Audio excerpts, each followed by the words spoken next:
Hello everyone, welcome back to my YouTube channel. আশা কৰোঁ সকলো ভালে আছে।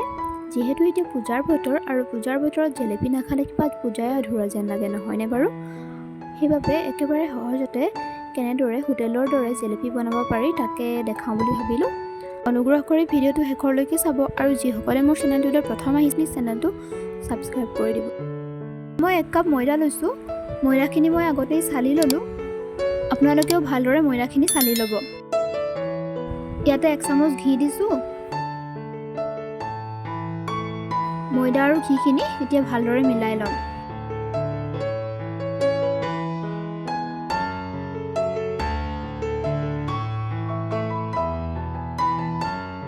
এতিয়া ইয়াতে দিম দৈ, ডাঙৰ চামুচেৰে 3 চামুচ।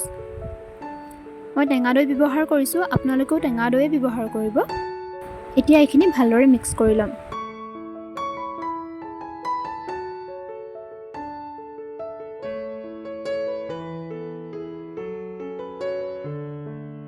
এতিয়া ইয়াত অলপ অলপকৈ পানী দি মই বেটাৰটো বনাই ল'ম। মই নৰ্মেল ঠাণ্ডা পানী ইউজ কৰিছোঁ। পানীখিনি একেচাতে দি নিদিব। যদি বেটাৰটো বনাওঁতে খেলি মেলি কৰে তেতিয়া আমাৰ জেলেপিখিনি ভাল নহ'ব। এতিয়া 10 মিনিটমান সময় এনেদৰে হাতেৰে ফেটি ল'ম। হাতেৰে ফেটিলে বেছি ভাল হয়। মই ইয়াত কোনো বেকিং পাউডাৰ ইনো ব্যৱহাৰ কৰা নাই।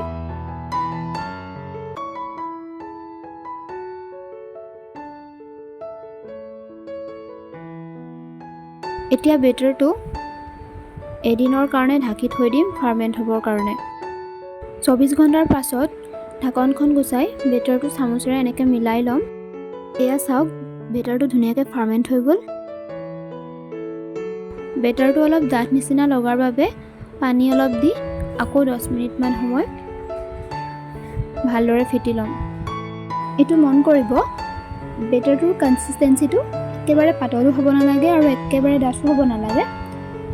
ওপৰৰ পৰা পেলাই দিলে এনেকৈ ৰিবনডালৰ নিচিনাকৈ পৰি যাব লাগে। একেবাৰে পাতল হ'লে কি হয়, আমাৰ জেলেপিখন চেপেটা হৈ যাব। এতিয়া এটা পাইপিং বেগ গ্লাছ এটাত এনেদৰে ফিট কৰি বেটাৰখিনি ইয়াত ঢালি দিছোঁ।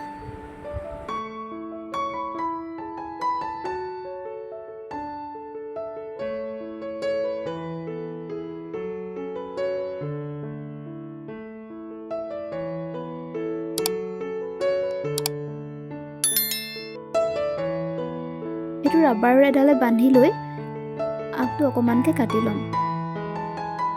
চুগাৰ চিৰাপ বনাবৰ কাৰণে 1 কাপ চেনি আৰু সেইটো কাপেৰে 1 কাপ পানী দিছোঁ।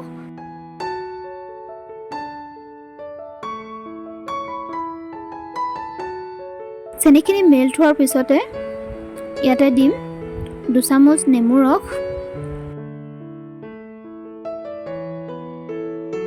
আৰু অলপমান অৰেঞ্জ ফুড কালাৰ।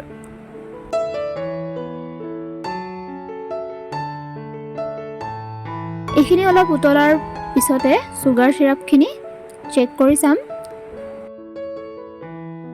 এনেকৈ এডাল তাৰ নিচিনা হোৱাৰ পিছত গেছৰ ফ্লেমটো অফ কৰি দিম। এতিয়া এখন পেন লৈছোঁ। ইয়াত জোখমতে তেল দি তেলখিনি ভালদৰে গৰম হোৱাৰ পাছত গেছৰ ফ্লেমটো মিডিয়াম কৰি এই ধৰণে দি যাম।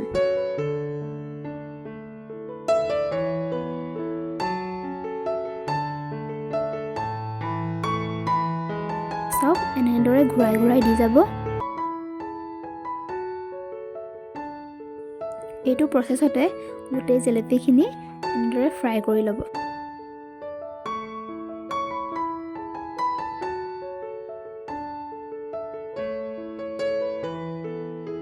এইখিনি এবাৰ এনেদৰে উল্টাই দিম।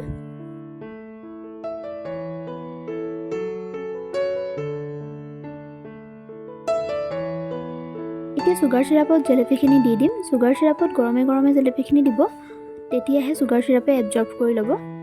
আৰু এই ধৰণে হেতা এখনে লাহে লাহে হেঁচি দিব। বেছি দেৰিলৈকে চুগাৰ চিৰাপত ডুবাই নথ'ব, 9-10 ছেকেণ্ডৰ বাবেহে ৰাখিব। এয়া চাওক, আমাৰ জেলেপিখিনি হৈ গ'ল। আপোনালোকেও এনেদৰে এবাৰ ট্ৰাই কৰি চাবচোন। এতিয়া ইয়াৰ ওপৰত অলপ ড্ৰাই ফ্ৰুটছ কাটি দি দিছোঁ। এইটো অপশ্যনেল হয়।